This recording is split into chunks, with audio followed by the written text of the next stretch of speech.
บายดีนะอันนี้จะมาบอกวิธีการเติมบัตรเข้าใน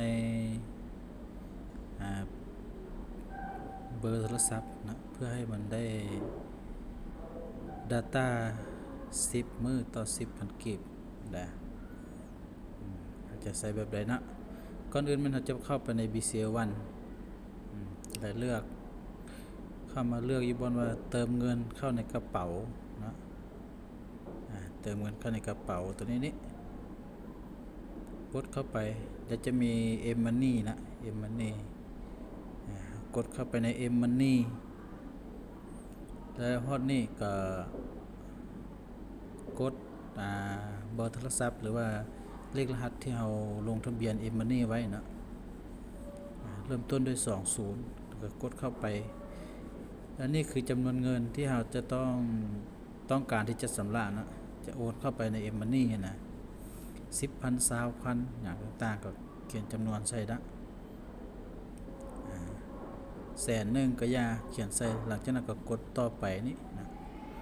กดบนต่อไปนี่เพื่อมันจะโอนเข้าไปใน M-Money ของเรา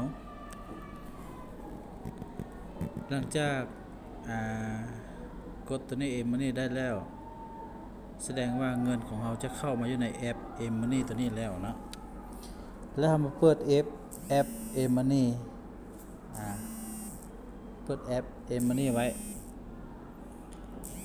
พิมพ์รหัสเข้าไปตัวนี้นะรหัสของ M-Money ของเราแล้วกดเข้ามาอยู่บนนี้จะมี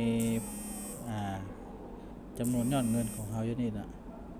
แล้วมาเลือกอยู่บนว่าบริการโทรคมนะ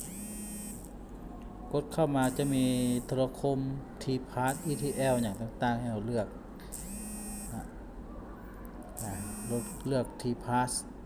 แล้วมาบนแพ็กเกจนะแพ็กเกจแล้วก็ป้อนหมายเลขโทรศัพท์ใส่หมายเลขโทรศัพท์ใส่